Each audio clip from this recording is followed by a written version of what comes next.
Ассаламу алейкум, туғандар. Toyota сүйүүчүлөр. Toyota Sienna Москвадан Бишкекке бүгүн Кудай буйрса чыгып атам. Бүгүн 21 апрель.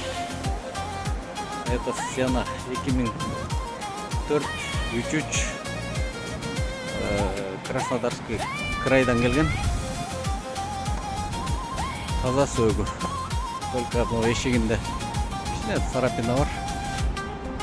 Артта 2 стоп сынық қызыл скотч менен скотчтоп койгом. Бул сынық, мында жаракка бар эле қызыл скотчтоп сага бердим. 2 пара алмаштырыш керек.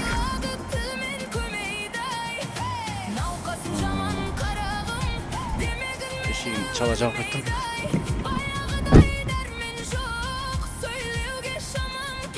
Эшик жабылды, таза. Сөөгү только лямбдадан алмаштырыш керек. Лямбдадан алмаштырабыз. Жалай турган жери ошо стоп, лямбдадан алмаштырыш керек. Майларын алмаштырыш керек, коробка май, мотор май. Болду, башкасы бүт таза.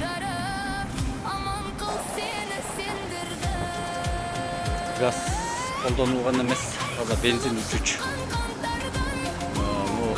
Эмеден очоктон май алып калам, камыт менен катырып коюш керек болду. Башка кыла турган эле жери жок.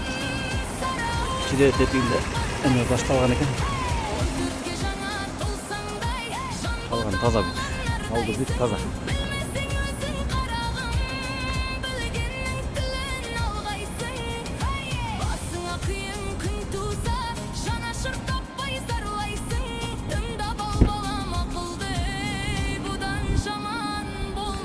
Сиденем бул жагына кирип салган.